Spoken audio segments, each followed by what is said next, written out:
अस्सलाम वालेकुम नाज़रीन। इंशाअल्लाह ताला आज हम बात करेंगे इमाम बुखारी रहमतुल्लाह अलैह के हालात ज़िंदगी पर, आपकी शान व अज़मत पर।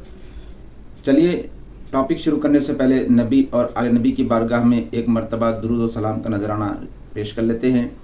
अल्लाहुम्मा सल्लि अला सय्यिदिना व शफीइना व हबीबिना व मौलाना मुहम्मद व अला आलि सय्यिदिना व शफीइना व हबीबिना व मौलाना मुहम्मद व बारिक व सल्लिम सलातन व सलामन अलैका या रसूल अल्लाह सल्लल्लाहु अलैहि व आलिहि वसल्लम।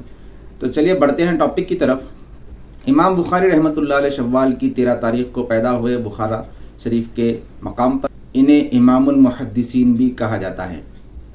इमाम बुखारी रहमतुल्लाह अलैह की हालत ज़िंदगी से हम वाकिफ़ होते हैं ताकि अल्लाह ताला हमें भी इमाम बुखारी रहमतुल्लाह अलैह के फ़ज़ल व कमाल का कुछ हिस्सा अता फरमाए। इमाम बुखारी अभी छोटे ही थे, यानी कम सिनी की उम्र में ही थे कि आपकी आँखों से रोशनी ख़त्म हो गई, रोशनी चली गई और आप नाबीना हो गए। आपकी वालिदा माजिदा नेक खातून थी, अल्लाह की बारगाह में दुआएं करने लगी। एक रात ख्वाब में देखती हैं कि हज़रत इब्राहीम अलैहिस्सलाम तशरीफ़ लाते हैं और आपसे फरमाते हैं कि ऐ नेक खातून, अल्लाह ने तेरे नूर नज़र को नूर नज़र अता फरमाया है, यानी आँखों में रोशनी अता फरमा दी है। जब सुबह उठती हैं आपकी वालिदा माजिदा तो देखती हैं कि इमाम बुखारी रहमतुल्लाह अलैह बीना हो चुके होते हैं। तो फिर आप सजदा शुक्र अदा करती हैं। इमाम बुखारी दर्स में तो आते थे, मकतब में तो आते थे, लेकिन लिखते नहीं थे।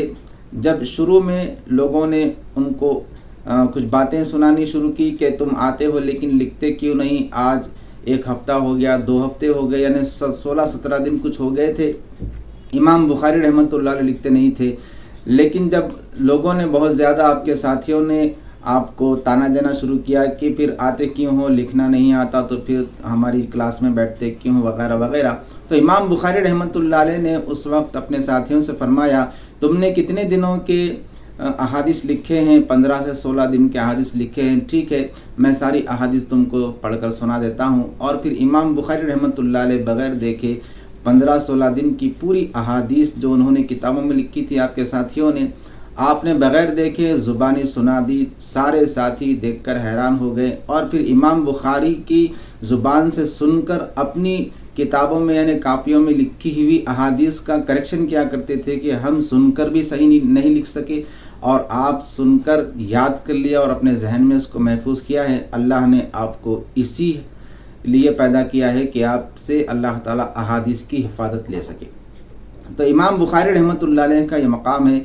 इमाम बुखारी रहमतुल्लाह अलैह ने बहुत सी किताबें लिखी हैं। आपकी बहुत सारी किताबें हैं, तारीख़ कबीर है, तारीख़ सग़ीर है, तारीख़ औसत है और अल अदब अल मुफ़रद है और भी दीगर की कई किताबें हैं। लेकिन क्या बात है कि इमाम बुखारी की वो किताबें मशहूर नहीं हुई, ये बुखारी शरीफ मशहूर हो गई। इसके पीछे राज क्या है, इसके पीछे की एक हकीकत हम आज आपको बता देंगे।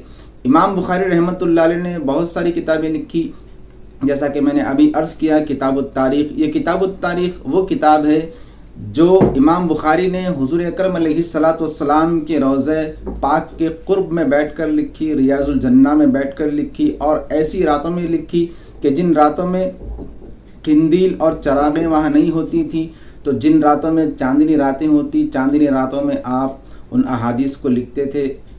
उस किताब को लिखी आपने। लेकिन क्या बात है कि वो किताबें मशहूर नहीं हुई, हालांकि उन किताबों में भी, दीगर किताबों में भी सही अहादीस है। लेकिन बुखारी शरीफ क्यों मशहूर हो गई, इसके पीछे की हकीकत ये है।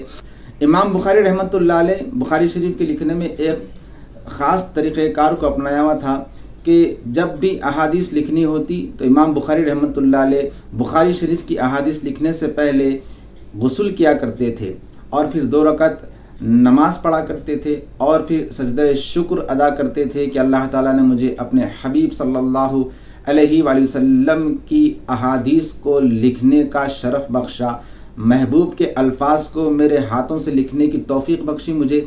इस पर अल्लाह के उस वली इमाम बुखारी रहमतुल्लाह अलैह हर हदीस के लिखने से पहले गुस्ल करते, फिर 2 रकात नमाज पढ़ते और फिर सजदा शुक्र करते। उसके बाद किताब खोल के एक हदीस लिखते, پھر دوسری حدیث کے لیے نیا غسل کرتے، پھر 2 رکعت نماز پڑھتے، پھر سجدہ شکر کرتے، پھر کتاب کھول کے پھر دوسری حدیث لکھتے، پھر تیسری حدیث لکھنا ہوتی تو پھر آپ پہلے پھر نیا غسل کرتے، پھر 2 رکعت نفل نماز پڑھتے اور پھر سجدہ شکر ادا کرتے۔ یہ معمول آپ نے پوری بخاری شریف لکھنے کے لیے اپنا لیا۔ اللہ رب العزت نے دیکھا کہ امام بخاری رحمۃ اللہ علیہ کا یہ عمل ہے کہ میرے حبیب کے احادیث کو لکھنے سے پہلے غسل کیا کرتے ہیں، پھر 2 رکعت نماز پڑھ کے سجدہ شکر ادا کر کے لکھتے ہیں، تو پھر اللہ تعالیٰ نے اس کتاب کو بھی مشہور کر دیا اور اس کتاب کے نام سے آپ کو بھی مشہور کر دیا۔ آج امام بخاری کا اصل نام کسی کو نہیں معلوم، جبکہ آپ کا نام محمد بن اسماعیل ہے رحمۃ اللہ علیہ، لیکن ساری دنیا آپ کے اصل نام سے زیادہ آپ کو بخاری شریف کے نام سے جانتی ہے، امام بخاری کے نام سے جانتی ہے، کیونکہ امام بخاری نے اس بخاری کے لکھنے میں جو حضور کا ادب اختیار کیا تھا، جس ادب کو ملحوظ رکھ کے ایک عشق و محبت کی ایک مثال قائم کی تھی، اللہ تعالیٰ نے اس عشق و محبت اور ادب کو دیکھتے ہوئے آپ کی کتاب کو بھی مقبول کر دیا اور دنیا میں آپ کے نام کو بھی اس کتاب کے نام سے مقبول اور مشہور فرما دیا۔ تو یہ امام بخاری رحمۃ اللہ علیہ کی شان ہے۔ چنانچہ امام بخاری رحمۃ اللہ علیہ کا جب وصال ہوا تو امام بخاری رحمۃ اللہ علیہ کی وصال کے وقت جب قبر شریف کھودی گئی تو قبر شریف سے خود بخود اندر سے خوشبو مہک رہی تھی، ساری قبر معطر ہو چکی تھی۔ لوگوں کو اللہ نے بتا دیا کہ جو میرے محبوب کے الفاظ لکھنے کا اتنا ادب کرتا ہے تو پھر میں اس کی خبر کو بھی خوشبو سے معطر کر دیتا ہوں۔ تو یہ امام بخاری رحمۃ اللہ علیہ کا مختصر تعارف تھا۔ اللہ تعالیٰ سے دعا ہے کہ اللہ تعالیٰ ہم تمام کو امام بخاری رحمۃ اللہ علیہ کے فیضان سے مالا مال فرمائے۔ ملتے ہیں اگلی ویڈیو میں، تب تک اس حقیر کو اپنی دعا میں یاد رکھیے۔ والسلام علیکم ورحمۃ اللہ وبرکاتہ۔